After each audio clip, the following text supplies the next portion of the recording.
Well, welcome everybody. It is so great to have you here. Today's conversation is about discussing optimizing productivity for remote engineering teams. If you didn't know, today is June 25th. That means you might be in about month 3 of the quote unquote forced onboarding of remote work. And one of the things that I found to, I think, really describe and really explain where many of us might feel and be in this experience, you might recognize this image, is the hype cycle. Let me see if I can get this there for you. So if you're unfamiliar, this typically represents the maturity and adoption and social application of specific technologies. You might have seen this with the adoption of new technologies. So here we have COVID-19 hitting. Then we have us sort of, oh, everything is awesome. This remote work thing is new, but it's kind of working out, and I think we're more productive. This is really great. And then what happens, and where you might feel where you're at right now, is the trough of disillusionment, where you might find yourself stuck. Maybe you're frustrated, or maybe you're encountering new problems that you didn't anticipate. And now you're trying to figure out, how do I go from survival and getting by to the world of optimized productivity? Well, Emma Tang and Gaff have an awesome conversation planned to help us get out of the trough of disillusionment and out to optimized productivity in your remote engineering teams. So what our time together will look like is Doug and Emma will come up and they'll chat for about 30 minutes. And then we'll have a few community members join us live. And then we'll dive into a more formal Q&A as well. So with that, I would love to introduce you to our moderator for today, Emma Tang. Emma is an engineering manager in data infrastructure at Stripe based in San Francisco. Her team focuses on building distributed computation infrastructure to support Stripe's business. Stripe believes in investing in their remote culture and have built out the remote engineering hub and tripled the number of remote engineers in the last year. Let me introduce you to Doug Gaff. Doug is the VP of engineering at Zapier, the software solution that helps your other software work together more effectively. As the leader of an organization with over 100 engineers, he has learned a lot about effective management and leadership. Doug currently resides in the greater Boston area. So welcome both of you, and take it away. Thank you for that awesome intro, Patrick. This is like a very interesting new format. So, if things are not clear, whatever, tell me to repeat. I'm all game. It's really nice to meet you, Doug. I know we've been introed already, but it's always nice to put a face to the name. Nice to meet you too. Cool. I personally am really excited to join this session. I know Zapier is like one of the best like fully remote companies out there. So like I know there's going to be a lot of great lessons to learn right here. And specifically, I want to learn about like what your philosophy around remote work is, and also like feel free to dig into like the nitty-gritty tactics of how things are. Sounds good. Well, awesome. I have a few questions that like are near dear to my heart, so I'm going to start with those, but feel free to, pivot and go in any other directions that you want to. So one thing that's been kind of a challenge for Stripe is that we have a very strong remote culture, but going to fully remote is actually something that's very new to us. So one of the first hiccups that we ran into is actually with the hiring process.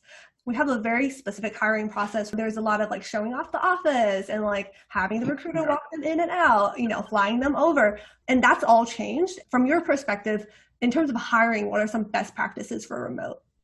Sure. So I should preface this by saying that Zapier has always been remote. So when we design all the processes that I'll talk to you about over the course of this conversation, they were designed as remote first processes, that not necessarily having adapted something that already existed for a co-located or a multi-site company. So in that vein, like as anyone knows right now, when you're doing interviewing, it's all video based like this, typically over Zoom, and there's no walking people through the office or anything like that. So our recruiting coordinators sort of set up the virtual tour, right? They tell people what to expect. Like these are the people you're going to talk to. This is your interview schedule. They put breaks in between, interviews so the candidate can, get some water, take a bathroom break, whatever. But they kind of set expectations for the interview process right out of the gate, so the person knows what they're doing. But that's further down in the process. So it's probably more interesting to talk about how we begin interviewing, because Zapier is a little different in that we don't do resumes. Like people can send them in if they want, but we don't ask for resumes. We actually start with screening questions and a LinkedIn profile. And the screening questions get into they're role specific, of course, but they get into very specific examples like right out of the gate because we're trying to find out how people think, and we're, as you're all finding out, when you're fully remote, you spend a lot of time writing, whereas you might have not done as much writing when you were in an office together. We're a written culture. We have to be. We're 350 people in Zapier, so you have to have a writing culture. And so the first exposure to Zapier is you're writing stuff down. You're writing some experiential stuff about your career and the most interesting technical challenge and industry trend you're excited about. Like, we're trying to get inside your head and understand how you think. And then there's a written take-home test that's technical, and then you get into this interview cycle that you just asked about, which is setting you up for these Zoom calls. That's kind of how our process looks, and it's a little bit different than the typical interview cycle. This is very fascinating to me that for engineering interviews, like the first round is actually kind of like a writing sample of sorts. Mm-hmm. How does the team evaluate like what's considered good enough? What is the rubric of evaluating that? Yeah, that's a great question. So learning to be a good writer is challenging, right? Like, I guess that's the first thing I will say. And especially if it's not your normal part of your workflow, like for engineers, we write code, writing like prose is not, or technical writing is often secondary or tertiary. So we are looking for clarity of thought and clarity of communication in a written style. And someone who struggles to get that is probably going to get through the interview process, right? Because it's going to look like their thought process is not well structured. Mm-hmm. Similarly with a written take-home test, like part of it's coding and part of it's explaining, right? And we're looking for exactly the same thing. We have a book that we like to recommend called Writing Without Bullshit that we suggest people read. And we're actually trying to codify it into a writing course that we do as part of our training, our onboarding, and just general training for folks in the company. And it's got a lot of, like, if you took an advanced writing class in high school or college, it's got a lot of the typical tricks in there for how to write good prose. But it also talks about specificity and clarity and using data and stuff like that. There's a lot of good language hacks in there that help people write brief but useful information. And I'd say that we're learning, like, everyone's on a different part of the spectrum here of how well they communicate, even at Zapier. But this is our first window in the interview process for sure. Well, that's really fascinating. And I love that Zapier actually, after folks join the company, still invests a lot into like kind of up-leveling people's writing skills. Yep. That's very cool. Kind of related to that, once a new person joins, I assume that some people just don't have a lot of remote experience when they first join this company. What are some good strategies to make sure that they're set up for success? Yeah, so we have a really rigorous onboarding process. So I'll take you through some of the steps, but the general response people have is that they're like, I know exactly what I'm supposed to be doing right now. Like, there's so much information, and they're both excited and a little intimidated because it's so structured and because there's so much written material to consume. There's not like the floundering of what am I supposed to be doing right now and how do I connect? Like, we've been practicing this for a while, and it used to be Zapier used to fly people out and have them onboard in onboarding sessions in a co-located area, and then we stopped that. I think it was late 2018. I know I was one of the first folks that didn't go through that onboarding process. I went through the fully remote onboarding process, and I joined in January 2019. What you get is basically a checklist of stuff. So the first couple of weeks is company level onboarding. So there's lesson leads that you watch. There's a bunch of onboarding sessions that the onboarding coordinator takes you through. The executive team, each person on the executive team has a part to play in the onboarding. We all do these onboarding sessions together where I talk about engineering and someone else talks about the product direction and et cetera. So you go through these sort of meet and greet presentations with each of the department heads, and then after and all this is tracked in Sapling, which is just a to-do list tool. And then after those 2 weeks, we go into team specific onboarding, and then that's when you get funneled into your specific team. So for engineers, it's the usual stuff. Like, we're trying to get you plugged into your team quickly so you get to meet them and know what channels you need to be in and know what meetings you need to be in. We try to, once you get your dev environment set up as quickly as possible, because that's the most grounding experience for an engineer, is have their dev environment and be able to contribute something. And then we try to get you in the code contributing as quickly as possible. So that's kind of what the process looks like. It's very, very structured. It's very checklist oriented. And it's very consistent. And we're always evolving it. So everybody kind of gets feedback on this. So we're a very feedback oriented culture. So each time I do an onboarding session, for example, the new people who join Zapier rate the session. They give me feedback on what they liked, what they didn't like. And that means I'm kind of constantly evolving the material, hearing from people for what's working and not working. A quick question there is something that we observed at Stripe. So up until the pandemic, we actually would fly everybody over, even if people were to work remotely eventually. We fly everyone over to have the onboarding on site in San Francisco. So one thing that's been hard for us that we hear a lot of feedback on is like, you don't build that same kind of sense of connection with the rest of your onboarding cohort, and you lack that kind of like initial group of people that you can call on. How does Zapier think about that problem? So the onboarding cohort is definitely like a little team and it's always cross-functional because we do these in every 2 weeks. So your hire date is slotted into an onboarding interval. That's just how we set it up. So you're, at least prior to, things slowed down during COVID, but we're kind of ramping back up again. But in a normal hiring cadence, there's, 10 people a month or something or 10 people every 2 weeks getting hired. So there's always a cross-functional group of folks that you plug into. So that's part of it. It's absolutely true that the human connection part is a real thing. Like, if there's anything we've learned from COVID, it's that you got to be around other humans on a regular basis, right? Even the strongest introvert will tell you, I can't stay in my house all the time by myself.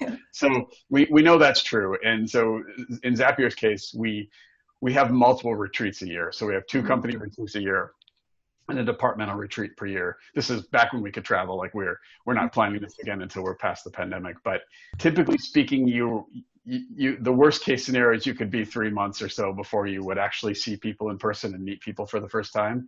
But you were guaranteed for that to happen. And so while that's maybe a little bit slower than the ideal for feeling grounded with your team, you knew it was coming, and you would you would get to meet people in person eventually and start to build the camaraderie.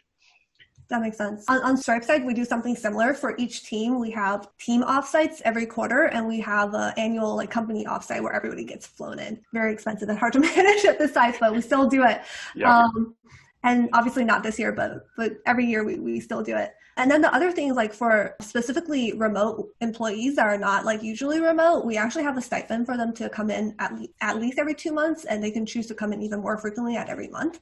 So that's always been helpful to just foster a sense of connection of the remote folks with the rest of the team.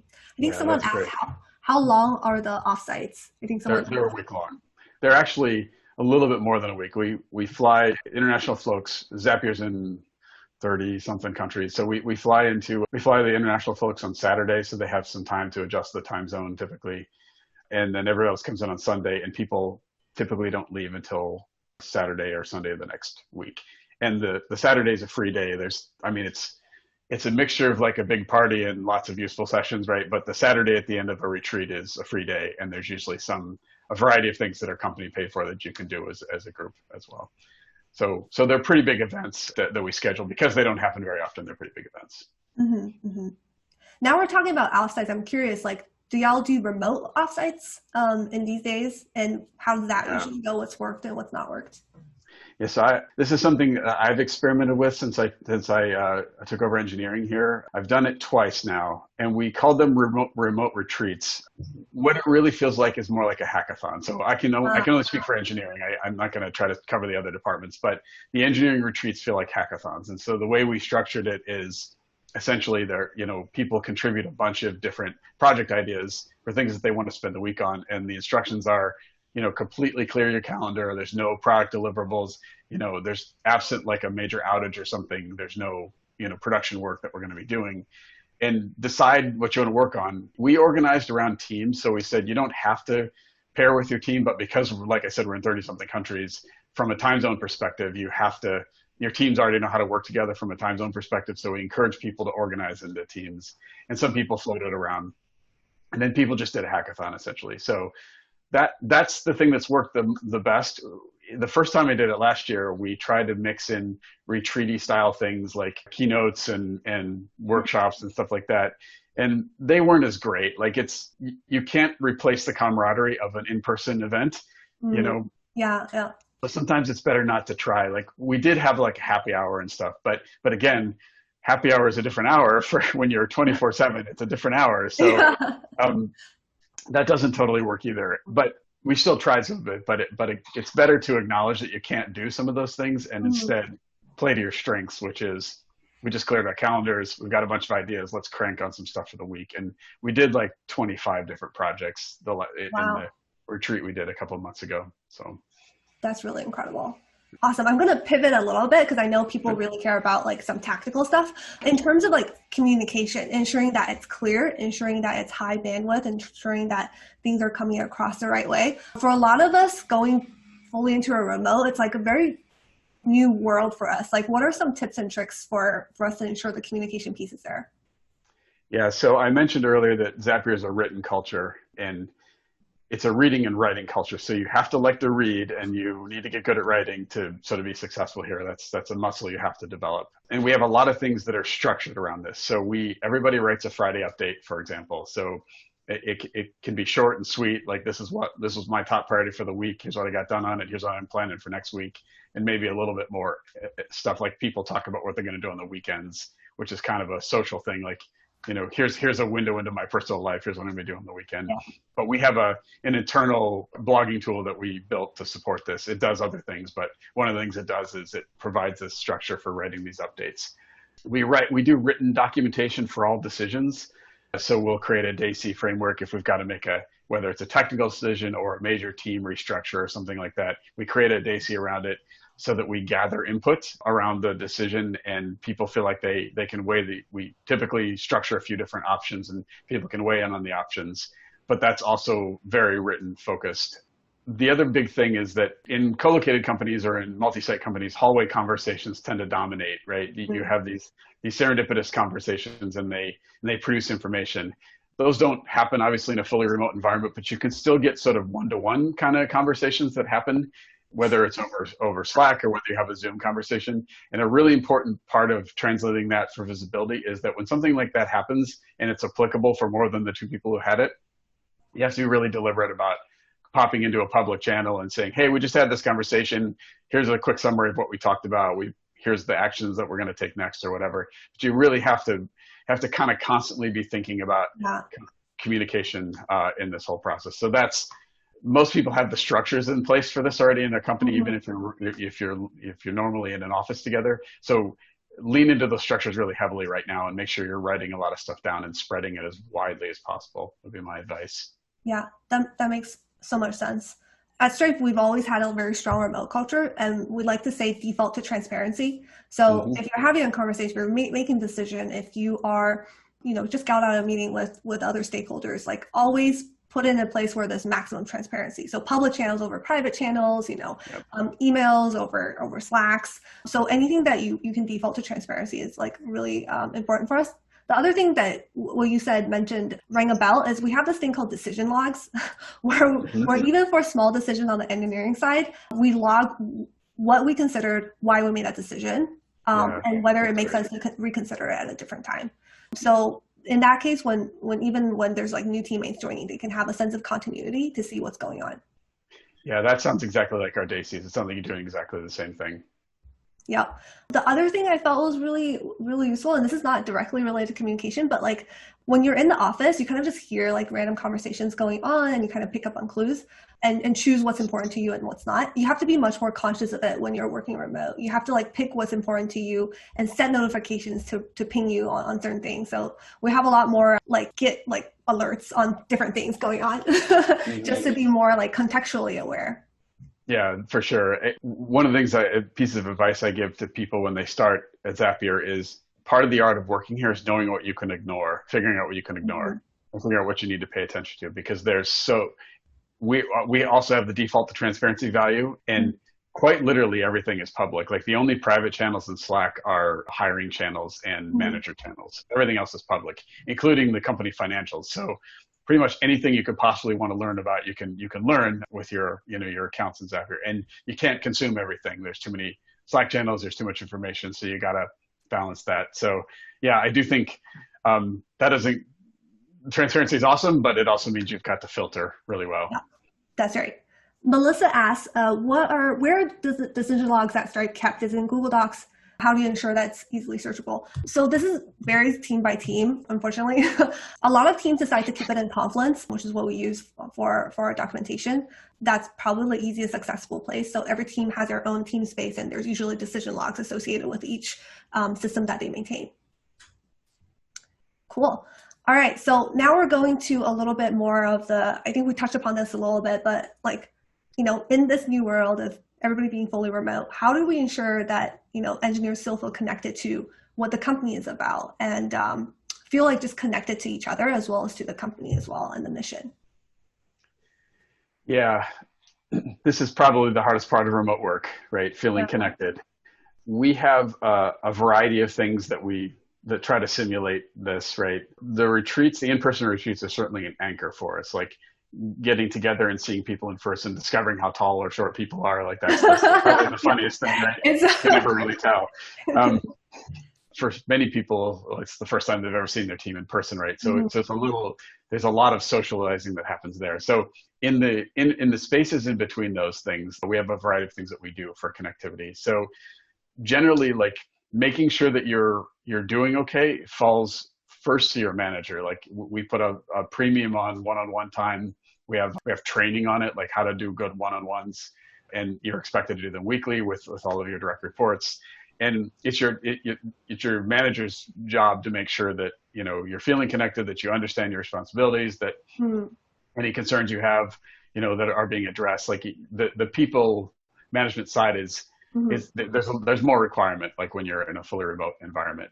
But we have a lot of other stuff too. So we have a lot of channels. So our water cooler simulation is in the fun channels in Slack. So we have a variety of affinity channels. We have employee resource groups. So for affinity groups like LGBTQ and women in Zapier and stuff like that, we have affinity groups specifically for groups that want to organize around a particular affinity.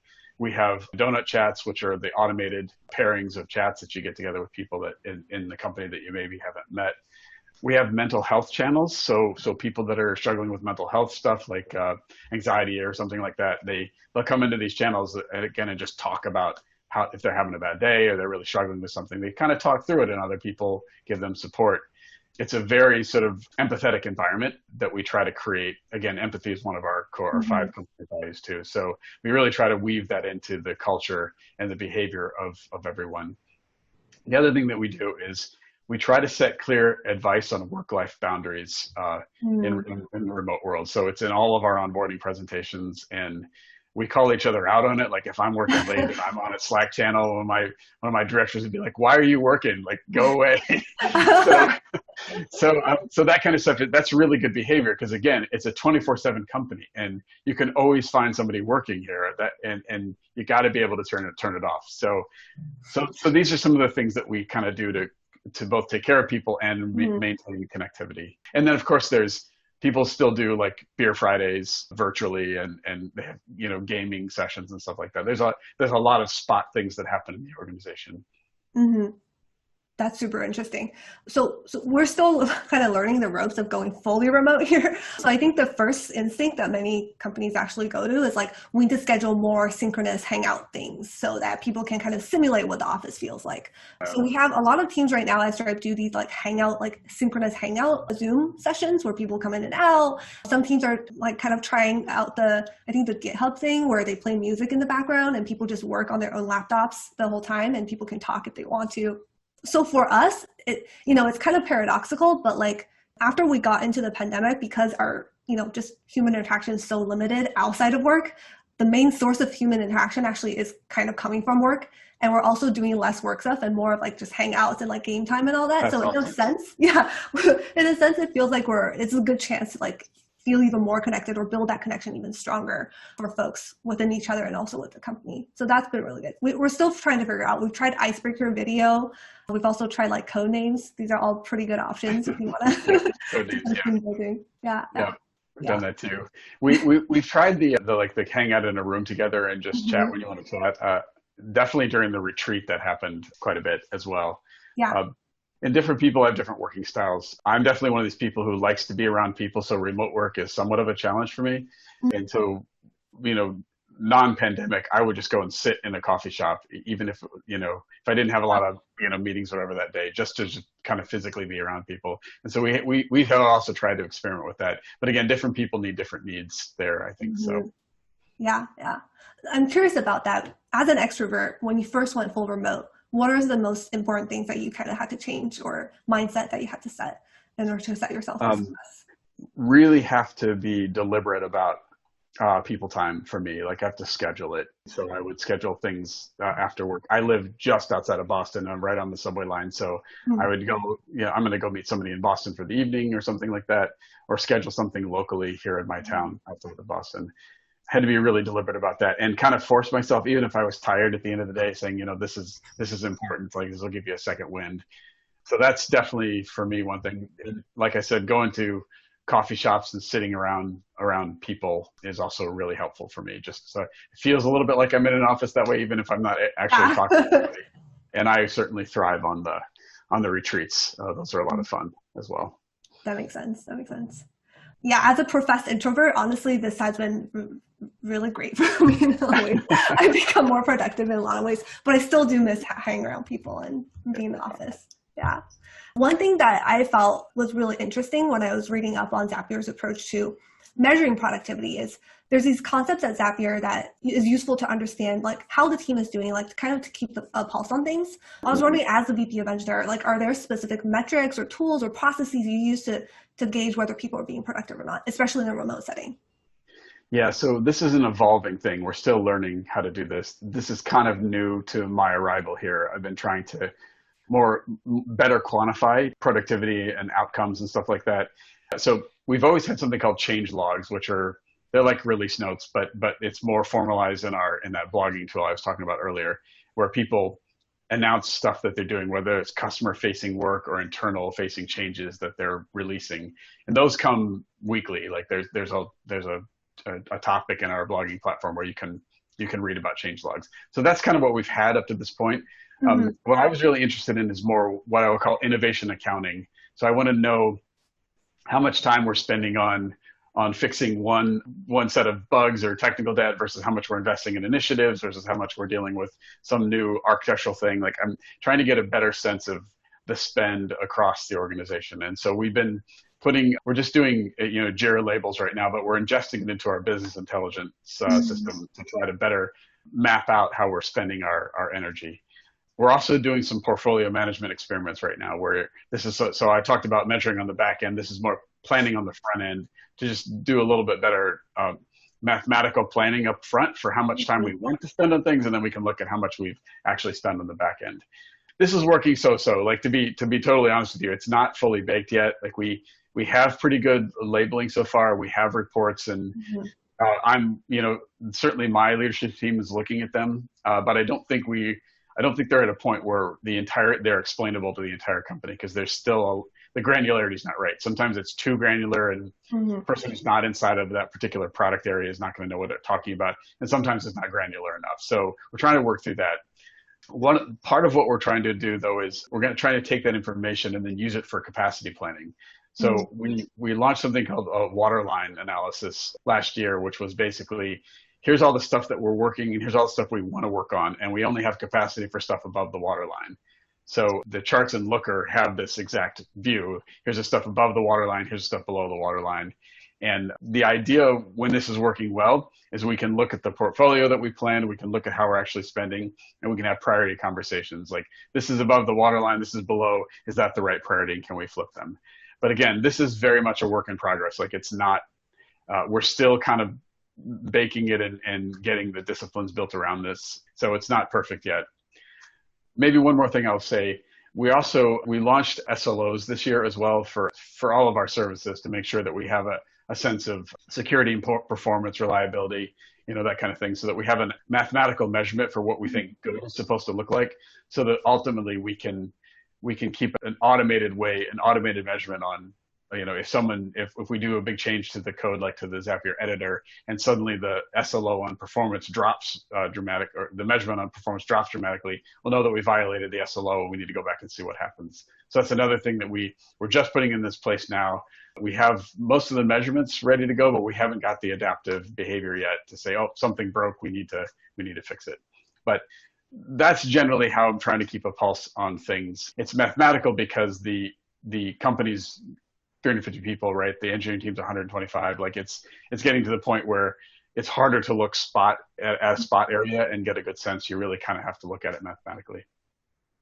Yeah, that makes a lot of sense. I'm trying to reflect on how Stripe does this. I think Stripe is, for better or for worse, we're still very much evolving our processes on how we're tracking this. And some of the things that's been really helpful for us is we have execution tracking on all of the different pillars. And we have like weekly or bi-weekly sync ups on the statuses of the P0 project. So we basically have some level of accountability and system to make sure that those are executed upon. We also have a really strong concept of like SLOs and reliability. We have an actual separate pillar outside of infrastructure and product that's just reliability. And they're accountable for making sure everything across the board is still stable and secure. So that's really interesting how every company does it differently, but I'm really curious about the mathematical model. So I might ping you later offline about this as well. Okay, sounds good. We're almost at time. I want to kind of like just ask you like a catch-all kind of question. Like what would you say for companies that are very new to remote? Like they might not even have a remote culture set up in the beginning, but now we're thrown in this world where, everybody's fully remote. What are some things that they should think about or, just optimize and make sure things are better for their employees? My usual response to this question is, first and foremost, you have to trust your people. Like the horror stories you hear from companies that are hopefully no one on this call, but some companies like you must show up at this particular time and log in and say you're here and stuff like that. And like stuff that tries to, where your productivity is measured by your presence, that doesn't work in a fully remote environment. And you really have to, if that's a cultural thing at a company that you have to shed that. They have to say, we hired these people, we trust them, we expect them to be productive and get their job done. And we're not going to monitor like how much time you're in Slack or whether you're online or not online. Like that's not something we even talk about at Zapier. We trust our people. We expect you to do your job. So if you have any weird like cultural anti-patterns, those need to be shaken out. Like I used to say, like, when this pandemic started, I said, don't try to fix your cultural problems right now. Like just manage through the remote transition. It looks like we're going to be in this for a while. Like the pandemic keeps having hotspots and people aren't totally sure how to reopen yet. So I think I'm changing my advice now. And if you have these weird cultural patterns that aren't adapting themselves to remote, you need to start tackling them head on and say, okay, we're remote now and we're going to be partially remote for a long time at a minimum. Let's figure out how to do this and let's fix these weird things that aren't compatible with the remote. So trust is a key thing that I would say that you have to tackle. I would say that if the communication stuff we talked about earlier, where you sort of default to written communication and default to transparency, you have to be really, really deliberate about that right now, because you have to still make people feel included. And what might have been resolved very easily through a hallway conversation now is going to take more deliberate work to resolve. So you have to really be focused on that if you're finding yourself remote for the first time.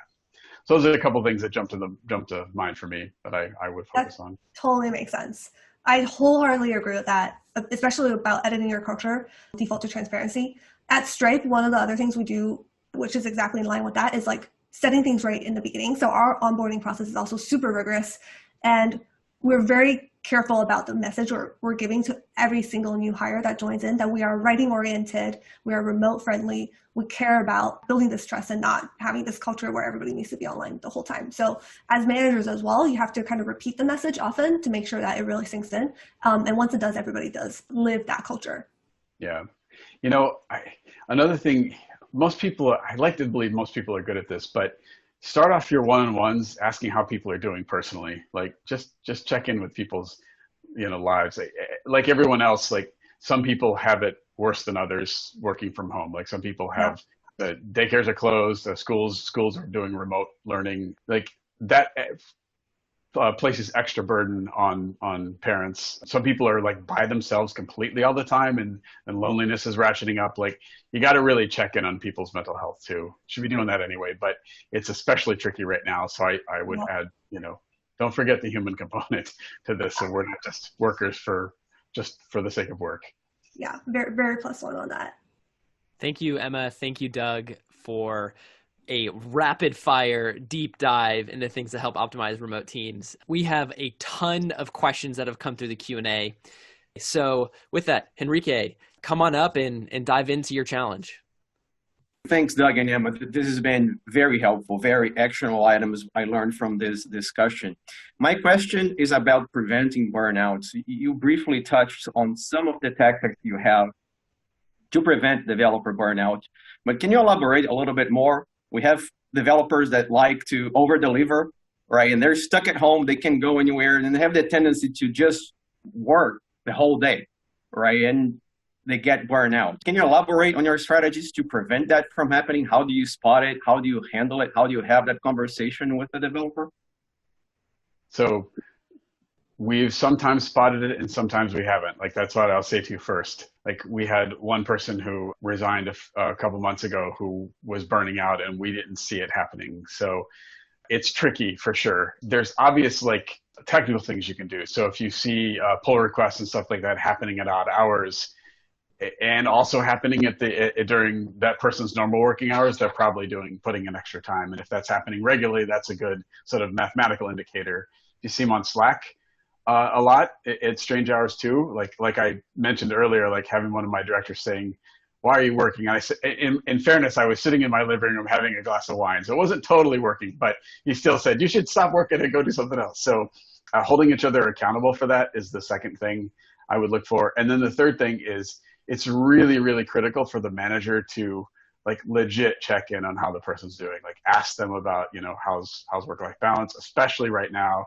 How's it going for you personally? And Zapier's pretty good at this. Like, we're a very empathetic culture, and we work really hard to have some more holistic management style. So we're pretty good at this, but sometimes we miss, right? And so checking in on that is good. Another thing that's really helpful that we do on the executive team, I do it with my staff, and I presume they do it with their teams and their teams of teams, is we do a red, yellow, green check-in on the meetings. This was really helpful during the height of the pandemic when we were super nervous about, how's this going to impact the business? How are people adapting to it? And basically the format is you go around the room and you just say, red, yellow, green, how you doing? And you can elaborate on what you're doing. Personal stuff is totally in bounds, and people just listen, and they don't try to solve a problem for you.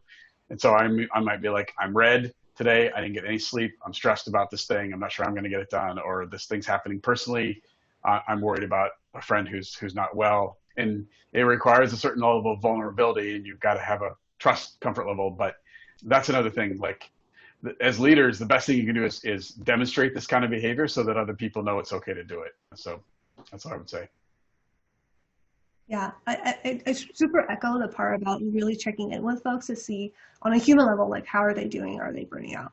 One thing that I've seen a lot is like, there are folks who feel a sense of responsibility for the team, right? So things come up and they're like, if nobody else is stepping up, I need to step up. I will continue to step up. And they accumulate a lot of things on their plate and they're working all the time. So that's when a manager needs to step up and be like, I really understand where you're coming from, but you need to slow down, ask other folks to help them take over some roles, some piece of the work that they're doing, to really load shed them a little bit. The other thing is, like, as Doug said, like, setting up a culture where working overtime is not a good thing. Like, we all sign off our laptops. I encourage all the senior engineers to do so, to model it for junior engineers, and just having that culture on your team, on your org, where everybody just signs off and does not open the laptop when they're not at work is really important. Great. Thanks, guys. Thank you, Henrique. Next up, we're going to be inviting up Clayton. Morning, everyone from Australia. So my question's about influencing teams, especially leadership teams. So I really like the way that Zapier sounds quite structured and almost methodical and regimented, and meetings are scoped and documented. But where does influencing, like, where do you fit that into your method of work? And do you have any tips on doing that in a remote leadership team? So what type of influence are you talking about? Can you give a specific example? Nudging the group's thinking specifically, I guess, where you're really trying to take a contentious topic to a point to more of a consensus. So I guess taking the group's thinking from somewhere where they're generally disagreeing to generally getting a decision out. So I guess the early stage is the influence phase before you come to the final decision. I hope that makes it clearer. Yes. So my answer is going to feel a little unfair because Zapier's culture is different than most of the other cultures that I've been at. The culture itself is very egalitarian, so anyone can kind of suggest anything, and people do. Like, admittedly, there's a different comfort level. You have to be here a certain amount of time before you really understand the culture. But even like I've seen new people who are a few weeks in suggesting like big things right out of the gate. So we seem to have a culture that just encourages that level of feedback. Feedback is one of our 5 values, of course, but people just feel like they need to speak up. It's been incredibly prevalent with the Black Lives Matter protests, and there's a lot of passion in the organization, for how we can better serve underrepresented groups in our Zapier community and more abroad. And there's just a ton of great material coming from this. So we have a little bit of an embarrassment of riches sometimes in the number of ideas that come from the company. So I'll take the contentious things. So we really do seek feedback on things that are contentious. And the ideal sort of planning around, say, an initiative has got a certain level of top down, like the executives want to see something, so we're pushing for something, and a certain level of bottom up, like the team wants to do something. And there's an ideal split of that when it's working well. Sometimes it's the balance is out of whack, or sometimes we'll say, we really want you to do this, and the team will be like, why? Like, we have no context on that. But the important thing is that generally the teams are pretty good about asking why if they don't believe or they don't understand something. But it's a continuum muscle you have to develop, I would say. If you don't have that culture, it's a lot harder, right? Like, because you're managing up. I would recommend maybe a book like Crucial Conversations or something like find a framework for having contentious discussion. We have training around this. So one of our courses is around how to deliver difficult feedback. And it takes you through a process for how to have a conversation that stays in facts, that talks about how you experience something, that gets to resolution. So we have a mechanism that we try to teach people for how to do this. So that's another vector you can go. But sometimes it's on you. Like especially if an organization doesn't have a great culture around this, it's a muscle you have to develop yourself. And there's a lot of material like Crucial Conversations books, those style of books that will give you tools for having these difficult conversations. So Emma, you want to add anything? Thank you. So at Stripe, it's one of our values. So, they really drill you in during the onboarding throughout everyday process. One of them is called disagree and commit. And we take that pretty seriously. So there's going to be many cases where we just cannot reach agreement on something. It becomes very contentious. But as long as we get to a point where we all have good intentions, we need to make a decision. I think culturally disagree and commit is so ingrained that oftentimes we can just break through and be like, I disagree with you, but I'm going to support you regardless. And we'll find out later on if this was the right decision, and we'll reevaluate next time we're making the decision, but we have to move forward. So that's been really useful as a cultural value for us. The other thing is we have something called an unblock process. And this is where, you really can't resolve it, between you and the other teams or different organizations. There's actually a step-by-step guide on how you write an unblock. Gather evidence, talk to different people, write up these written up unblock documents, and then share them with whoever your unblock person is. So for every org, it's usually the least common ancestor of your 2 orgs, and you actually do that. And what most people find is in the process of writing the unblock process, they figure out how to move forward, if that makes sense. And it kind of automatically resolves on its own because you have to get really rigorous on the pros and cons and everything you're talking about. So that's also been really helpful. But I agree that that's always a little difficult. Wonderful. Thank you, Clayton, for joining us all the way from Australia. Next up, we have Shweta. Would you like to jump in and share your challenge? Sure. Thanks, Doug. Thanks, Doug. It was really helpful listening to your ideas and what has worked well for you.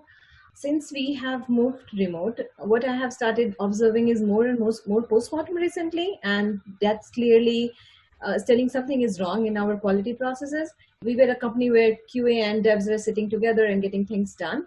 So I was wondering what has worked well at Zapier, where it's completely remote setting. How the QA processes work for you? Is it all CI/CD? Everything depends on automation, or how engineers and QA works together to produce the quality workout?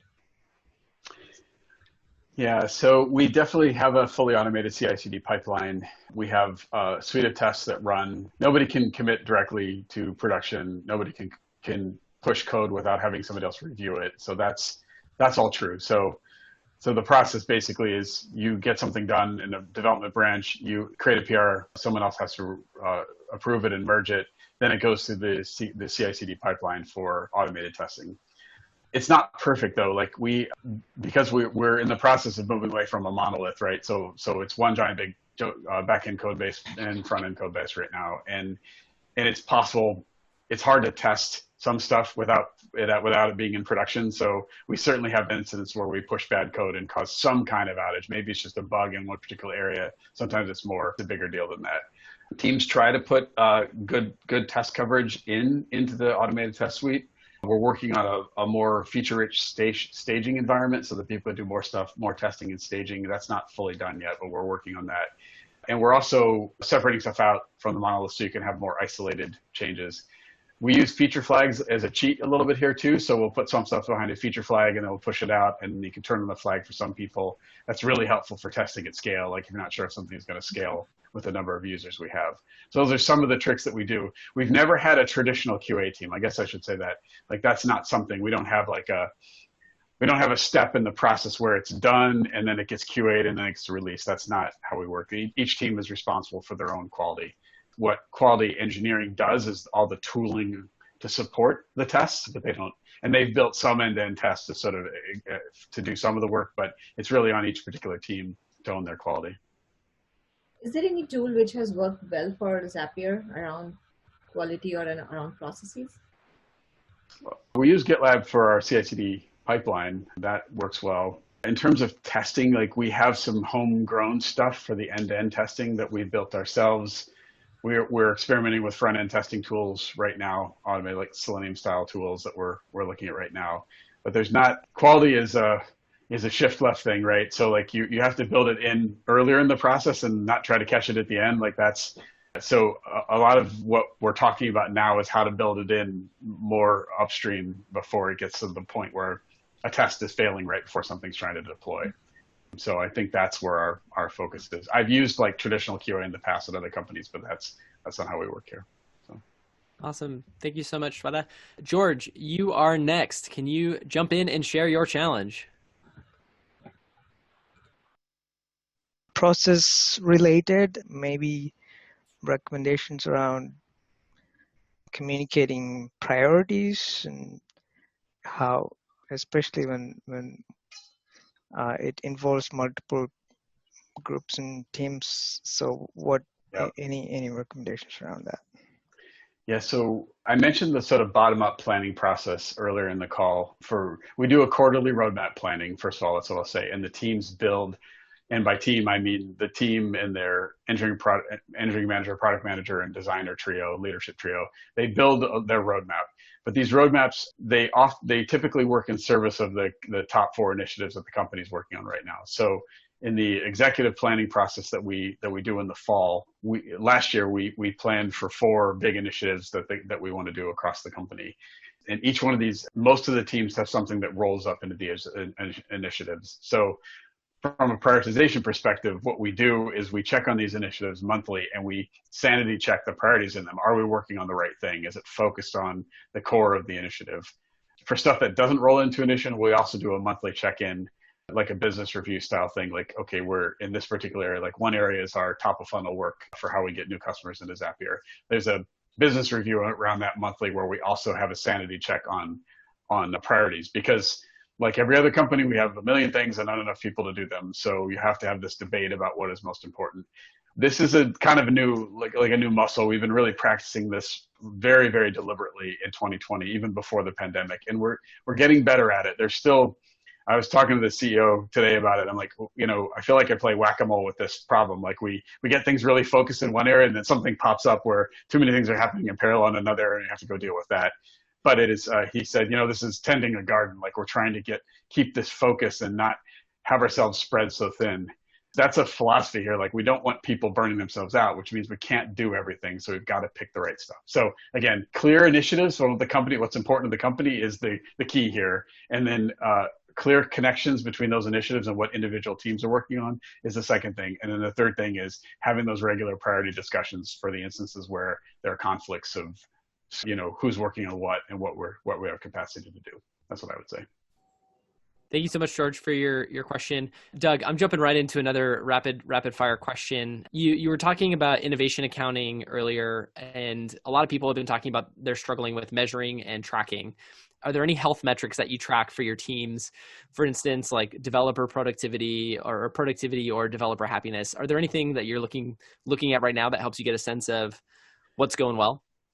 Yeah, so let's talk about happiness first. So we do 2 surveys per year through Culture Amp that tap into how people are doing holistically. And we also have pulse surveys that happen fairly regularly. Those are really, really good for getting a pulse on how the organization is doing, not just about productivity, but just general happiness. We did something special for COVID, especially because we wanted to understand people's personal life situations so that we knew we were creating programs that were respectful of that. Because we didn't want people trying to do everything, like take care of their family and not do a full 40-hour week job as well. So surveys are like one mechanism. Productivity, I've been looking at statistics on pull requests just to track them over time I see like that's a whole other conversation, but that's been that was my remote retreat project, was to pull a bunch of pull requests and look at data since Zapier was founded essentially and look for trends. The innovation accounting thing is looking at inflow rate and outflow rate of tickets in Jira to see if you're like increasing to infinite tech debt, right? Like so that, and in some teams we are, like some teams the tickets coming in versus the tickets going out are getting worse, especially teams that are service oriented like SRE and data and stuff like that. So that's another thing we're looking at right now. I say this is a work in progress because we haven't figured out totally how to manage it just yet. We're kind of looking at the data, trying to figure out what the ideal is, but we haven't totally figured out how to manage it. Those are 3 things that we do. That's great. Thank you. For a lot of people, this is new, and now it's been about 3 months. And for a lot of people, this is going to be a continued work experience where being able to optimize and integrate remote work into their everyday life. And so for people where this is new and the rules of remote work have changed, do you have any final words of wisdom for what you would encourage people to focus on to help them continue to optimize their productivity? So we have an ebook on Zapier's site that you can check out that talks about some of the stuff that I've talked about. It's not really engineering specific. It's just generally how to build a remote company. But I would take a look at that next. There's a ton of great material in there. We just revised it about a month ago, I think, maybe 6 weeks ago, and just published a new version of it. Like, keep reading up on this. We like to advertise this. We like to push remote work on other folks because we believe in it very strongly. So I would do more research and then propose things to your company. Like, you find something in that book or from this talk or whatever other talks you're attending on remote, and go to your manager, go to your director, go to your VP and say, I think we should try X. Like, let's just experiment. It doesn't have to be a full up change. Let's just try this for a little while and see if it works. That's the only way you're going to really get positive change and get people being more comfortable with remote, especially if you want it to be permanent. Like, if you want to have a mixture of remote forever, you're going to have to really socialize that now. And there's a ton of great material to lean in on. So I would do that. That's what I'd leave you with. Great. Thank you. Really great advice there. Emma, thank you so much for guiding a rapid fire conversation covering so much ground for great insights from Doug. And Doug, thank you for sharing your time, your wisdom, and your expertise with everybody here. I know I can walk away from this conversation with a little bit more confidence that we can get out of this trough of disillusionment and into the land of sustained productivity within the world of remote work. For everybody who submitted a question, if we didn't get a chance to get to it, we're going to do our best to get you answers to your questions. Doug, Emma, thanks for joining us for a follow-up session to continue our discussion on optimizing productivity for remote engineering teams. We had so many questions from our audience and couldn't get to all of them. We really appreciate you both taking the time today to continue sharing your insights. During our last session, you both covered a lot. Your conversation explored hiring best practices, how to create high bandwidth communication in your culture, and the mindset about how to be deliberate with people's time. You also supported members of our community who joined us as live participants with preventing burnout, influencing leadership teams remotely, QA testing, and how to communicate priorities effectively to all of your different teams. In this session, we have a couple different follow-up questions for you, covering things like async communication, productivity measurements, post-college new hires, as well as some cool productivity tips. So with that, Jerry, dive on in. Doug, you have an interview with First Mark a long time ago, I guess. Yep.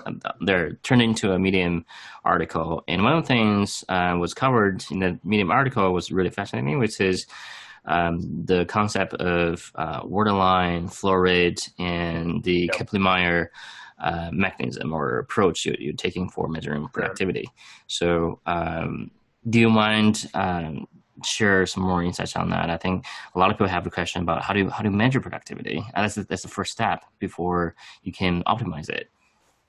Hey Doug, can you share a little bit more about the flow rate, waterline, and Kaplan Meier approach you are taking at Zapier to measure productivity? Because a lot of audience are really curious about the way to do it, and then so they can start optimizing for the productivity of their teams. Sure, sounds good. So I think when we talked last time, we talked about the fact that you've got to sort of trust your employees and not look for online presence and stuff like that, like maybe an anti-pattern that you would have if you were in the office is people are working because they're physically present. So instead you have to measure productivity when you're in a fully remote environment. And we have a lot of things that we're trying right now at Zapier. I'm not going to claim that they're all like fully baked or 100% working yet, but I'm deeply interested in the operational efficiencies of engineering and how to measure that in a thoughtful way, and in a way that's supportive of the teams and not like judgmental of the teams. Like you're not doing enough pull requests or something like that's the wrong gator. Like the desire is to understand productivity. So like take pull requests for example. So one of the analyses I did, I think I mentioned in the last call, during our last remote retreat, I spent a bunch of time looking at the historical pull request data for the entirety of the company, essentially. And I looked at the seasonality and the fact that it was growing over time as the company grows, which is kind of interesting. But that's sort of a measure of raw output, like how many pull requests are happening on a daily basis is a great like baseline to pick up. But that's kind of an output measurement, and an outcomes measurement that's perhaps more interesting is looking at how much capacity you have to actually get work done. And so one of the things we experimented with when we were doing planning last year, and one of the things we're still kind of implementing now is a waterline analysis, which is something I learned at a different company. Like it's not something I invented. I picked it up at another company that dealt in really large projects and had massive staffing, like projects that were $50 million each, like that size of project. And so the analysis is basically a capacity analysis to see what you have desire to do versus what you have capacity to do. And everything that you have capacity to do is above a waterline, and everything below is what you don't have capacity for. And so the way you analyze this is you build, it's a sizing exercise against epics typically, and you size the epics and you prioritize them in terms of what's most important for the business, and then you look at the capacity you have to deal with those epics, and you draw a line where you no longer have capacity. And what it does is it forces a debate as to A, what's most important, and B, do we really want that thing below the waterline? Because what happens sometimes is people are super excited about this thing, and then when you see this ranked list of stuff, you're like, oh, but wait a second, there's like running the business stuff below the waterline. We actually have to get that up and staff that. So that's something we played around with in our, we were doing annual planning last year. It's something we've been trying to instrument since then by using tagging in Jira and then putting it on a dashboard, but we don't quite have it 100% yet. So this is kind of innovation accounting problem in Jira. We're playing with a couple of tools to try to do front-end planning for, innovation accounting, where the tags sort of exist ahead of time as you're planning, and then back-end accounting where as you do the work, you actually see how it progressed. But that's not fully baked yet. We're still working on that this year. The Kaplan Meier estimator is Kaplan Meier is a survivability metric, which tells you the probability of something happening over in a certain period of time. And you feed Kaplan Meier with a bunch of historical data, and then it'll give you a probability curve that says, like in the case of tickets, for example, in Jira, you have an 80% chance of closing this ticket in 2 weeks. Like that's essentially what the Kaplan Meier estimator does. And the math is online. It's pretty easy. You can build a quick spreadsheet. And then the important thing is obviously to feed it with data so that you can actually look at useful stuff over time. This is both a cool statistic and kind of a depressing one, because like if you feed all of your Jira data into this, you'll be, if you don't have good like ticket hygiene, a lot of those really old tickets really have a significant impact on this estimator, and you can see the results of that in the estimator. So this is something the data team here taught me. There's one particular person on the data team that loves this particular estimator, uses it a lot, and I learned it from him. And it was really cool to see that. And so we have this built into our dashboards for each team. You can filter it with just their team data, and you can see their survivability curve, which is pretty cool. So definitely check that out if you want to play around with some easy stats.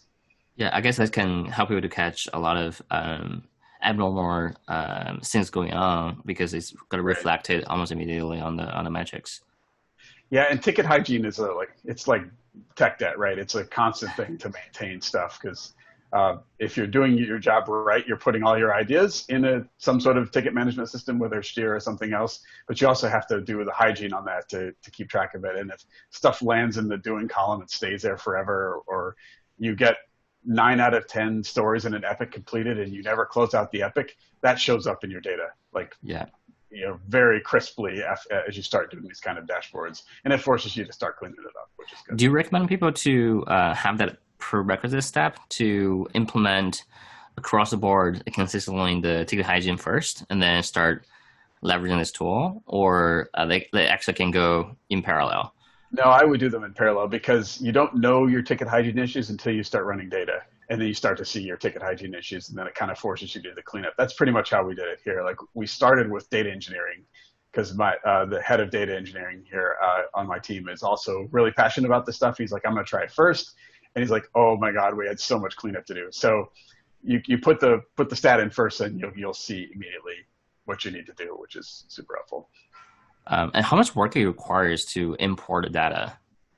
Is there a tool for that, or it is pretty much customized per company? So we didn't do it. I haven't done an export directly from Jira, because we have an ingest pipeline from Jira into our BI tool. So the data was already in our BI tool, and it was just a matter of building the looks to support it. So I don't really know. I know Jira has export capabilities, and I presume that it's fairly easy to do it. The weird thing that we had was different teams use the states differently on the tickets, and that was actually probably our bigger problem, because knowing when a ticket is done might have been slightly different, or when a ticket is in progress looks slightly different between teams. And so it actually has forced us to start normalizing the ticket states. So that's nice. Yeah. And going back to the waterline approach, I guess the concept of waterline adaptation across the company is, I think but at least one of the value is that it creates a language for people to talk about. Like everyone knows what is waterline. Above and below is just really easy to understand. Does that trigger more conversation like that? Make the conversation easier, talking about priority? So at the company, I learned it for sure. Like it was a monthly analysis that they did. We don't have quite that level of discipline here yet at Zapier, and partly the reason is that we haven't finished the tagging exercise. So we have a tagging exercise, but when you look at the actual data in Looker, you see of the pie chart, there's this big section that's not tagged, right? And so that's representative of some type of work that needs to be tagged in order for you to do this analysis. So when I say it's kind of a work in progress, we're still trying to get some consistency of application of tagging so that we can then do a better waterline. But yes, when it's implemented properly, it forces you to have the conversation. The way this played out in planning, it was definitely true for planning here at Zapier. When we did planning in 2019, at the end of 2019, everybody's all excited because there's all the stuff we want to do. And then when you start to lay a hiring plan on top of that and you start to prioritize it, you realize that a bunch of those things you're not even going to be able to start calendar-wise until mid-year, because you won't have the people necessary to do them. And one of the product people called my tool the tool of doom, because every time I'd be like, we're not going to be able to start that until X, and they're like, oh, the tool of doom strikes, right? But it does force you to have a conversation. Or when you hit the ground running at the beginning of the year, you don't have the 30% more staff let you think, to start all the things at once. And so it did kind of force that. That said, like, it hasn't totally, like, coming back to it regularly is the thing that we've still got to get better at. Like, I think we put it in place. We had a great conversation about priority, but we've got to keep coming back and having the analysis. And I think that's a muscle we're still learning to flex. Got it. Hey, Emma, do you have any perspectives around something similar, or maybe examples, or like other different approaches? I think we're quite new at this, like, remote work, we need to track productivity. I think some folks on higher level leadership, they're thinking about these problems. Like, they're also looking at like pull request rates and all that on a company level. But like a little bit lower on the ground, I think there's certain systems that we have in place that make this a little bit different how we do it at Stripe. So especially on infrastructure teams, there's like usually two streams of work. One is like run related work, which is like answering questions that come in or requests for, like help on certain systems.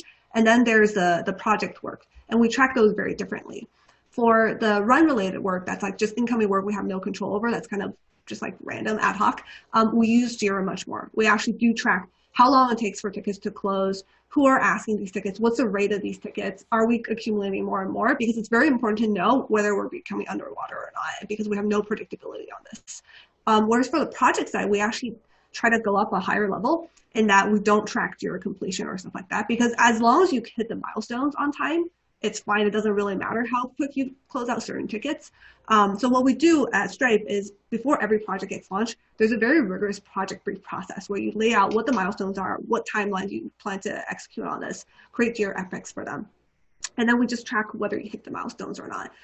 We don't have a lot of automation around like tracking this right now, so it's mostly like conversations and like working with project managers, but we do track them quite differently. The project side also rolls up every org level. So like on the foundation engineering level, there's a tracker that looks at the status of every single project. And then on top of that, foundation actually sends out like an update every 2 weeks to leadership about like how the status of projects are tracking. And as long as those aren't slipping, we have a good sense of how productivity is. And who are accountable for tracking and also improving both of those two metrics, like on project level, the milestones, as well as the take close rate and the more operational issues? I think that's a really good question. So like Doug mentioned, we also ingest all of our JiraDB into the data warehouse. So it's already there, all the information about tickets, how they close, etc. And we can just build analytics on top of that for the run portion. So we actually have dashboards in-house. They're pretty easy to make. And then on the project milestone execution side, we literally have like a big spreadsheet on Google Docs. And then folks update that every so often, and that rolls up to leadership. And the foundation TPM has their own separate spreadsheet, etc.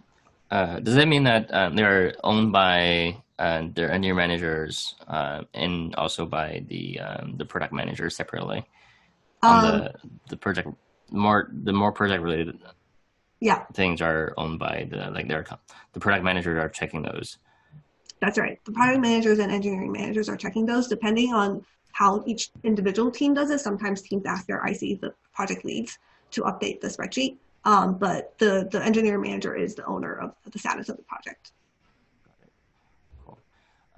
The next question I want to cover is, Doug, I know at Zapier there's a lot of use of hashtags on Slack to reduce increase the bandwidth of communication, just to make things easier by setting up the right expectation or the norms. Do you have any examples, or what kind of recommendation do you have for our listeners? Yeah, so this, again, can't take credit for this. This existed when I got here, and I don't remember where Zapier inherited it from, but the basic structure is that you use a hashtag to indicate like the tone and sentiment of something that you write. So this is especially important if it's someone in a position of authority that says, I have this idea. So we have we have 5 or 6 that we use, but I'll give them to you. So we have FYI, suggestion, and plea as the first sort of 3. So FYI, as the name implies, is hey, I saw this thing, FYI. That means just go look at it. I'm not asking you to do anything with it. I just wanted you to know that it exists and you can have a read.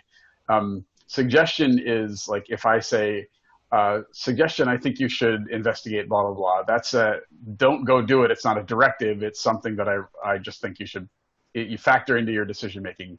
And hashtag plea is the strongest, which is, I feel really strongly about this one. Like, you know, please do this. I'm sort of begging you to do it. It's about as directive as we might typically get here. So those are used pretty regularly in communications. There's a few more that we've been playing around with, hashtag feedback. So I like to use this one when I need to say something that is probably going to feel a little uncomfortable, and I want to remind people of our value of growth through feedback when I say it, so that it sets the right context. Right? It's not intended to be a judgmental statement. It's a, hey, this thing happened and I wanted to tell you how it made me feel. Hashtag feedback. Blah blah blah. I tend to use that more in one-on-one agendas. So if there's something I want to say to someone, whether it's a peer or my boss or a direct report, I just want to set the context right away for how I want to communicate. We also do, I think I mentioned last time, we have training on delivering difficult feedback. There's this kind of a formula that we follow, which is also really helpful when you're communicating something difficult. So this combined with that is how I try to do, how I've been practicing giving feedback. A couple that haven't really stuck yet that we've been playing around with is hashtag investigation and hashtag decision. So the reason we put these in place is sometimes you'll get someone in an architectural role saying, I'm looking at blah, blah, blah, and people will be, oh crap, we're moving to blah, blah, blah, whatever it is. And what we wanted to make clear is hashtag investigation. I'm exploring what it looks like to use this particular piece of technology here. It doesn't mean we've made a decision. I just wanted you to know that I'm looking at it, which is really important because those things take on a life of their own. If somebody starts looking at a new, some sort of new cloud tool or some sort of new way to track incidents or something like that, without context, people could say, oh, we must be moving to that. And then suddenly it takes on a life of its own. So hashtag investigation was intended to deal with that. Again, it's not widespread yet, but it's something that I kind of like. And hashtag decision is, hey, we're making a decision on this one. We tend to communicate decisions differently anyway. That it's more of a internal post that we would do, or we have a process for making architectural changes and improving them that we would tend to go through for a hashtag decision. So that one doesn't come up as much, but those are a couple more that we've been playing around with. And you'll see variations on these themes, but those are 6 that you might consider in your own company if you're trying to shortcut in your Slack communications. Yeah, I think that's really powerful if it's adopted by other teams. So 2 follow-up questions on that. One is, how do you decide when you're going to introduce a new hashtag? And secondly, how does the have you have any occasions where you start using one hashtag and realize it's not really working and sort of roll back, and just give some perspective for people if they want to introduce their own. I think this is more of a a general approach people can use. We're less about the actual scenarios. Yeah, there's no real ratification process for this. As is typical of hashtags in any social media platform, people can create whatever they want. We don't see an extensive usage of this unless it's a joke, like a hashtag with a long sentence that's a joke. Obviously, that's pretty common, but we don't see a ton of this, like people saying we must have this new hashtag. And if it did, it would be more organic anyway. I can't think of an example of one where we rolled something back. Yeah, I can't think of something where someone has tried to come up with a new one. I would say that investigation and decision, those are something that myself and the CTO kind of worked out because we might tend to be looking at more forward-looking stuff. We want people to take it as directives. So that's when we were experimenting with these 2 specifically for that. But again, they don't have widespread adoption just yet. Yeah. So the main goal is just to reduce people's mental overhead of understanding the message, make it less confusing and more clear. And that happens sometimes. So the compounding time saving is going to be a lot. Yeah, and probably the most important thing here is when you're a leader in a company, people, whether you want them to or not, will hang on to your words. You might say something flippantly and someone will say, oh, that must be a directive, right? That happens a lot as a leader. And it drives me crazy because I don't want people to take me that seriously, right? Like I want them to question if I say something, if they're like, hey, did you mean that? Or did you think we should do that? I don't want them to take it as a marching order. And so the hashtag process is a great way to set context when you say something so that people understand how strongly you feel about it. And I probably need to do it more than I do it now, but I also try to, just be careful with things I say so that people don't take them as, oh, this is a directive now, we should go do this. Yeah, totally. The downside of hierarchy, the downside of hierarchy is a title seems to confer more power to your words, and that comes with a lot of risk. So you really have to be thoughtful about how you communicate. Yeah, this is really sitting on the boundaries of the potential impact of the message you communicated. Right. So yeah, Emma, does any examples at Stripe like using similar approach? We don't use, this is a really good one. We don't use hashtags as often as, like, I'm really inspired by this, honestly, to try a little bit more. We do things like FYI, we preface it with something, but we don't have a really good system to make sure that people are aware that this is a best practice of sorts. I would say, on the teams that are around me, I think we're all trying to move towards a async kind of communication style. I think in the beginning of the pandemic, I think we definitely scheduled a lot more meetings than we did versus in office, and we're slowly trying to ramp that off. I'm trying to think what has been helpful. I think just being over communicative has been really helpful in Slack. In the previous time, what would have called a meeting, now we can hash it out in Slack, and that's a muscle that you kind of have to build. Really excited to introduce some of these hashtag best practices to Slack. And then one specific thing I think I mentioned last time as well is we do have something called a decision log where people can go back and revisit past decisions, and we keep that in a separate document somewhere else so people can refer to it. Yeah, that's been really helpful in our experience. Awesome. This transitions, I think, really nicely into the next couple questions that I had for both of you. So this next topic could be probably its own conversation, but in thinking about productivity and, in the timeline of it, once you get a sense of the measurements, if you're not seeing the productivity level that you want, we're trying to think about what are the interventions or the inputs that you have to control how you can increase productivity. One of those, I think, being one-on-ones. And so this question comes from Shweta, and she had a big question about what are different effective frameworks or setups for remote one-on-ones to help intervene and support somebody who maybe isn't helping contribute to greater productivity. So I was wondering if either of you had either any frameworks or specific best practices for remote one-on-ones that you found to be really effective to help increase productivity. I think from my perspective, since we enter this completely remote world, it's really important to create that human touch, right? So I find myself spending a lot more time in one-on-ones, just connecting with them as a person. How are you doing? How's your life going? Really understanding what is bothering them, what's motivating them, how are they feeling internally? And I think when there's sudden lost productivity given in these environments, you really have to dig into is there something else going on there, right? And finding that out will be really, really important. So I think for remote, tooling wise, I think just spending more time with a person and discussing things that might not be exactly inside of work is really important. And then just, I guess just being even more clear about what's expected. Just in the past, maybe there's a social environment of how fast people are moving, et cetera, et cetera. It's in these times, as a manager, you have to be even more explicit about what the expectations are, how you're doing, giving them feedback in a more timely fashion. That's awesome. I think optimizing time for human connection and then continuing to reinforce and reiterate what those expectations are, and even going to some of the things that Doug was mentioning about the hashtags with hashtag decisions, really being clear with the expectation of if a decision's made or if somebody owns something, to be really clear about what those are as the result of that meeting. Awesome. Doug, do you have any insights or frameworks or tips that you'd want to share? Yeah. The first thing is, of all the things not to skip, one-on-ones are the thing not to skip weekly,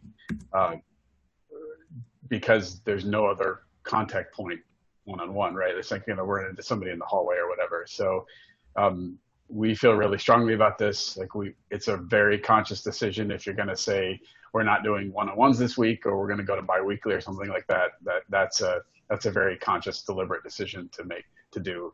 And generally, like I spend most of Tuesday in one-on-ones with people every Tuesday. So there's that. One of the things that this is maybe more applicable if you're in a new environment, but it's really important for the manager in the one-on-ones to show vulnerability. Like generally for me, I'd like to think I'm pretty good at this, but I needed a gentle reminder. Like when I came to Zapier a year and a half ago, as I was working with my coach and onboarding, I came in with a lot of things I was trying to put in place very quickly, and it was, it can be a little overwhelming for an engineering team that was used to working a certain way. And my coach reminded me, like, you have to show vulnerability. People need to trust that you're human like they are. And I'm like, yeah, of course I know that. Why am I not doing that? So a lot of the pivot in my conversations was sharing things like, here's what I'm worried about. Here's where I'm not sure if I'm doing the right thing. Here's where I'm not sure if this is going to land right with Zapier's culture. Like I made a pivot to doing that in my one-on-ones, and it changed almost overnight. It changed the tone of the one-on-ones. So generally speaking, if people have built working relationships, this should come naturally, but sometimes it's a helpful reminder that yes, you may have experience, and yes, you may have a title, but you're still a human being, and you got to remind people that you're a human being. Another couple of things I would say is, if your one-on-ones are all status is helpful, but status can be delivered asynchronously, right? So the one-on-ones really shouldn't be about status. That should be a small portion of the one-on-one. It should really be, what conversation do you not feel like you can have publicly right now? Like, what's on your mind that you don't feel like you can say publicly? Let's talk through that. My favorite point to get to in one-on-ones is when it just feels like we're two peers, regardless of the reporting structure, or they're two peers having a conversation about stuff that they're trying to solve that's really tricky. Like those are my favorite one-on-ones. And when I get to that point, whether it's with the boss or whether it's with a peer or whether it's with one of my reports, then I know I have crossed that, that chasm where it's less formal and less, banging through a status list and more into actual problem solving. And I feel much more effective as a leader when I'm at that point in the conversation. So this is a trick. Like, what conversation could you not have publicly is maybe one of the questions you could take. And then finally, I would say the one-on-one belongs to your employee, not to you. Like, so your employee should be able to talk about whatever they need to talk about. It's not for you. And we use small improvements as just a tool for keeping track of one-on-ones, but it's a to-do list essentially. But some people, like for me, prepare their stuff that they want to talk about ahead of time, and some people just do it on the fly. But I always have to remind myself, what does this person want to talk about? Let's get through your stuff first, and if we have time, we can get through my stuff. That's another good discipline, I think, for one-on-ones. Doug, what you mentioned about relationships reminded me of one of my favorite quotes by Keith Ferrazzi: "The greatest accelerant to all relationships is vulnerability." And so I just really appreciate that reminder. But the other question that we wanted to dig into, because the last session, you and Emma dove pretty extensively into onboarding and bringing in new hires. And I think one of the things that a lot of companies now that are hiring more, and given kind of the timing of the summer, will be sort of hiring more new grads. And so I was wondering if you had any tips about onboarding new grads specifically in a fully remote environment, like what's worked, what hasn't, and if you had any insights on that. So new graduates right out of school that you're onboarding, that's the question. Yeah. So unfortunately, I don't have a ton of experience in this so far. Like, one of the things on our to-do list is to build an explicit campus recruiting program.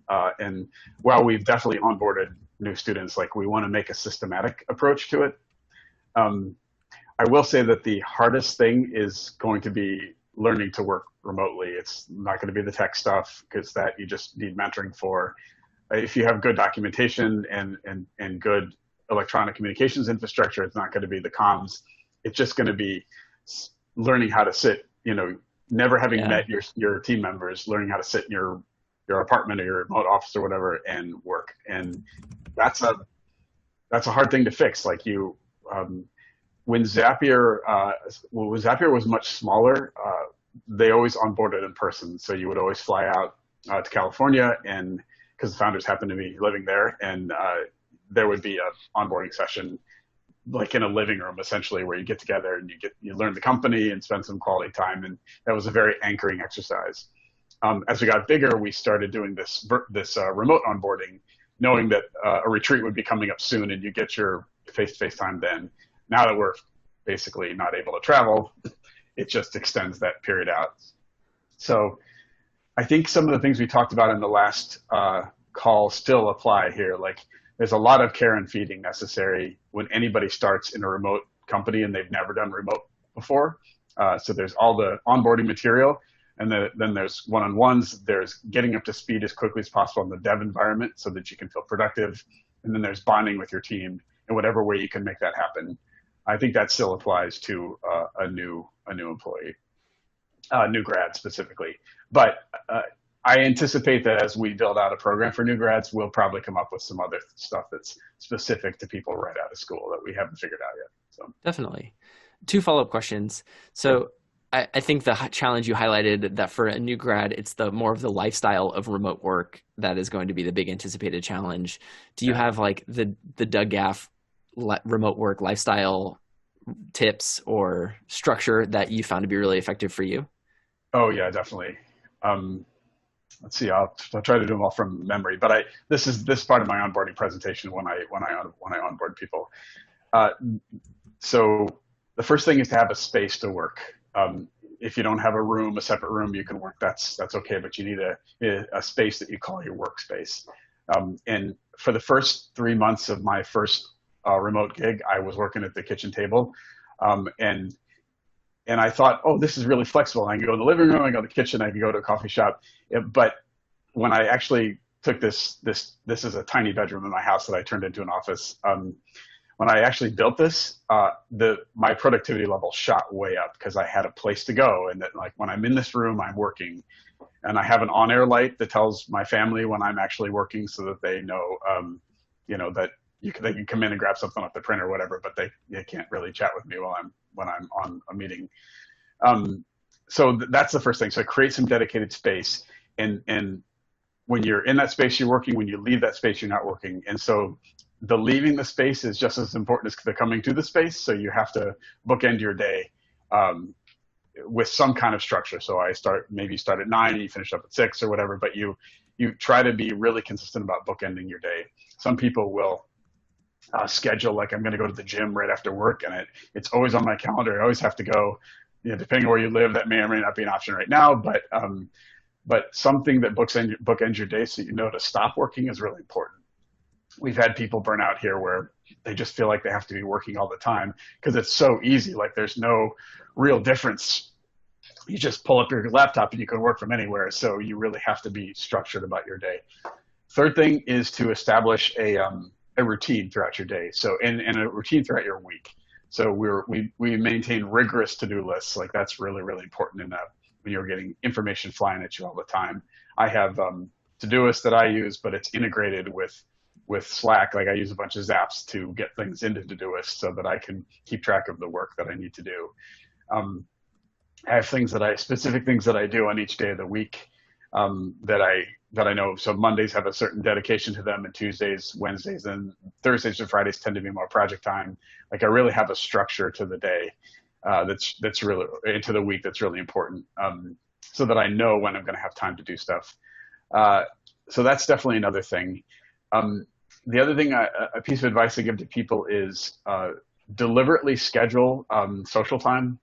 So again, tricky right now, but when we're out of quarantine, or depending on where you live, it's really easy to, like, work for several months in a remote gig and then, like, totally forget that you you're not seeing people, and like you start to feel really isolated. Everyone's got a really good sense of that now, obviously, because we've been in lockdown for so long. But you have to really schedule your social time. And so you say, for me, it's like, okay, I'm going to go see these friends in Boston.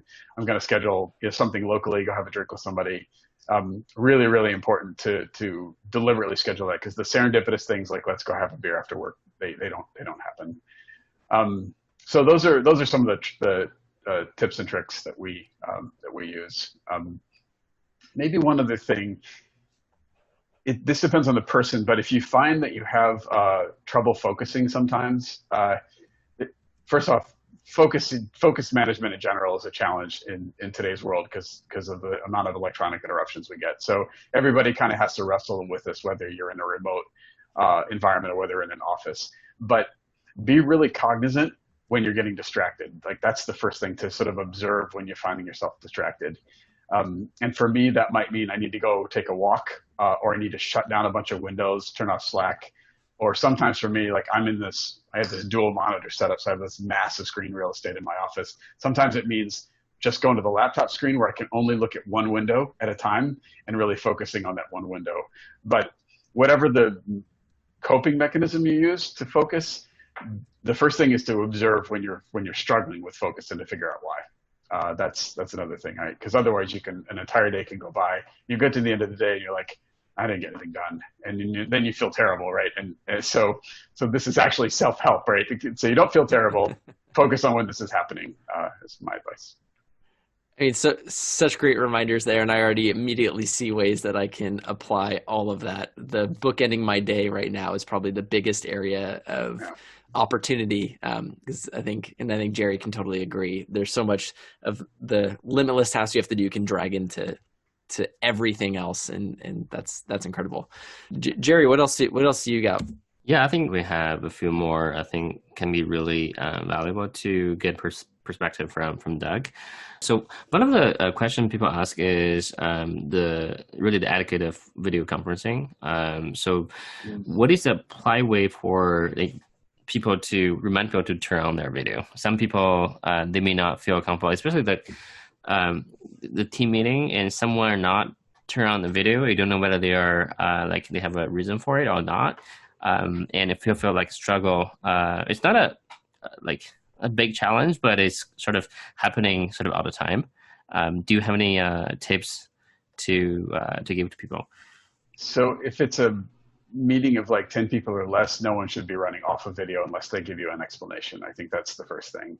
And so what people will say is I'm face muting because I'm eating. Like that's a common one we'll see. Someone or I'm going to get up and go get some water or something. But then they just leave the video screen running and then they disappear out of frame and then come back with a drink or something. But if it's a small meeting, nobody should be video muted unless there's an explicit reason. That means being explicitly comfortable with people walking in the frame. So if your family's around or your pet's around or whatever, that's fine. We don't mind that at all. We like it actually. In fact, if it's a cute pet or if your kid comes in, that's usually a distraction. Everybody's excited to see the pet of the kid, which is also cool and totally appropriate. So yeah, we don't really have an issue with this. Like I think people understand very quickly they need to have their video running all the time.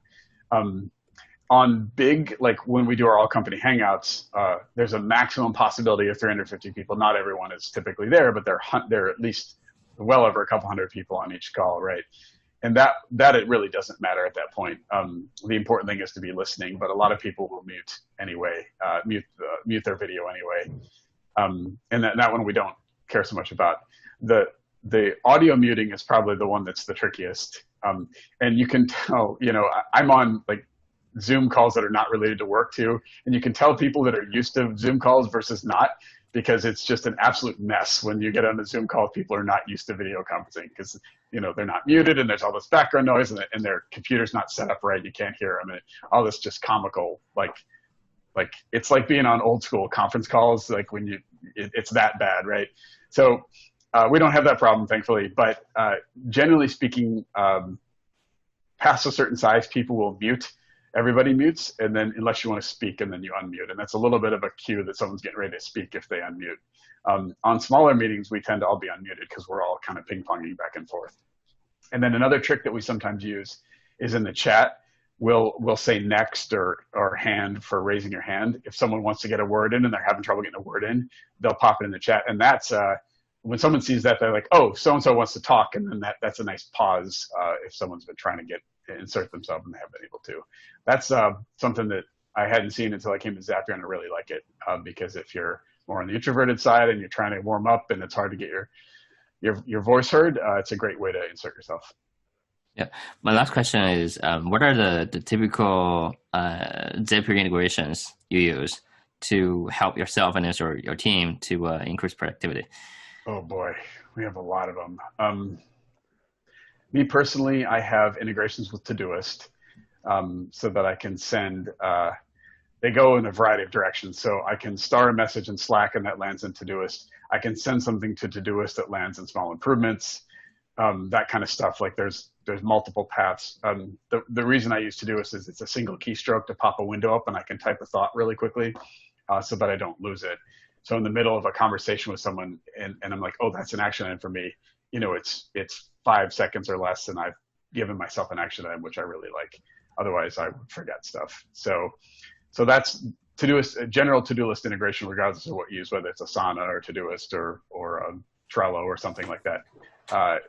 Any of those, like we integrate with all those, and so we tend to use those. My on-air light that's a more complicated one, but it's a Philips Hue light that is tied into Google Calendar that changes status. It has actually 3 colors. It's red when I'm in a meeting, yellow when I'm heads down focus time, and green when I'm available. And I have 5 zaps that control that with a little bit of logic in there. The yellow is, I also use something called Clockwise, which blocks off focus time in my calendar. And the zap looks for focus time from Clockwise and changes my color to yellow when it's that. That means I'm heads down and I kind of don't want to be bothered unless it's something important.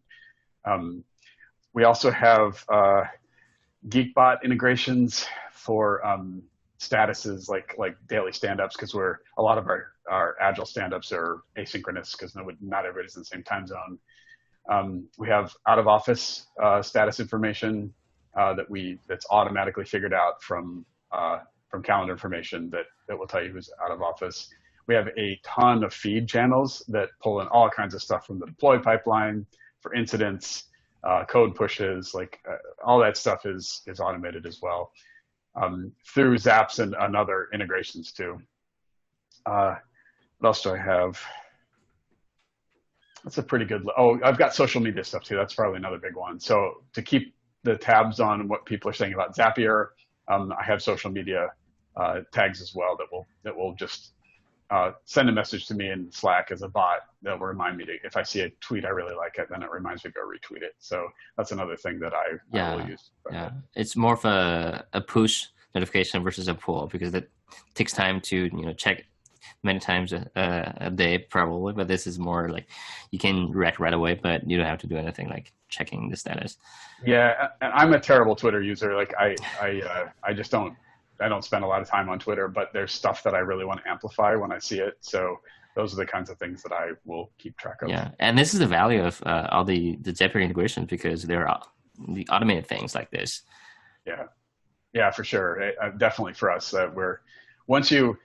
once you start using Zapier, you get really addicted to it, and then you start thinking of all these other things you want to do with it. So that was certainly my experience coming on board. And because I'm an electrical engineer, I love the hardware-software integration. So whenever I get a chance to tie physical hardware to Zapier, I'll give you an example. See if I can get this in the frame.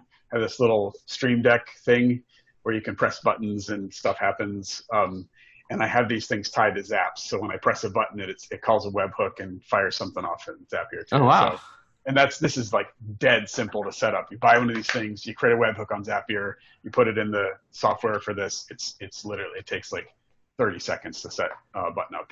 So that kind of stuff I love. And if you like hardware integration, it's very easy to do. So. Yeah, it just makes it one step easier to trigger something. Like there's a physical thing dedicated for a particular automation. You can just click it and get things done. That's right. Yeah, I went through this time tracking exercise last year because I just wanted to see. It's the holy grail, how are you spending your time question.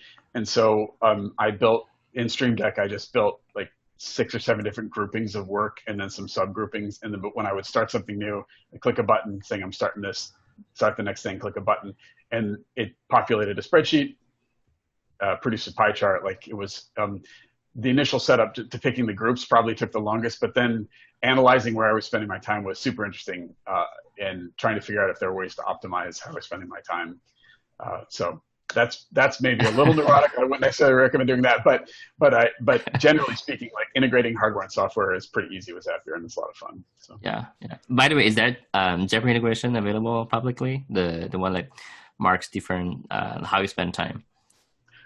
It's not. I mean, I'm happy to share you mine if you want to see it, but it's literally a webhook to Google Sheets. Like there's nothing really to it. Like the way Stream Deck works is it controls a lot of different types of software, but if you can also have it open a web page behind the scenes silently, and all that really does is it calls a Zapier endpoint, which is what we call a webhook, and that you create a webhook trigger in Zapier, and then the action step is to I just pull the attributes off the URL and I drop them in a spreadsheet. Like it's 2 steps, but I'm happy to share it with you if you want to take a look at it. Send me an email reminder and I'll share it with you. Yeah, I'll definitely reach out for that. And this seems probably there's even a market for it. If you want to buy this, this product to have them to time tracking, and because it takes a lot of effort to accurately check how you spend time, and that leads to more time saving efforts. Yeah, you're kind of inspiring me. I'll talk to the comms team. Maybe we can write up a little article. They're publishing the on-air light sometime soon, so I'll have to add this to the mix. But yeah, definitely let us know about the on-air light. I'm obsessed with that. That sounds so cool. Yeah, that one was a little more complicated because Google Calendar is it's pulled. It doesn't have it's not webhooks. So when you add something to Google Calendar, you don't get a notification. You have to go and check the APIs periodically. So Zapier does that automatically, but because of that, it's not instantaneous. It's not an instant trigger when you do something. So, and then you can have things that are double booked. And so I had to build a little bit more logic so that the light stayed in the right state most of the time. So there's actually debugging logic in the Zap where it sends me a message telling me what it's doing to the light and stuff like that. Because the light's on the outside, I can't see it. But that was popular, and it's been kind of fun to debug and figure out.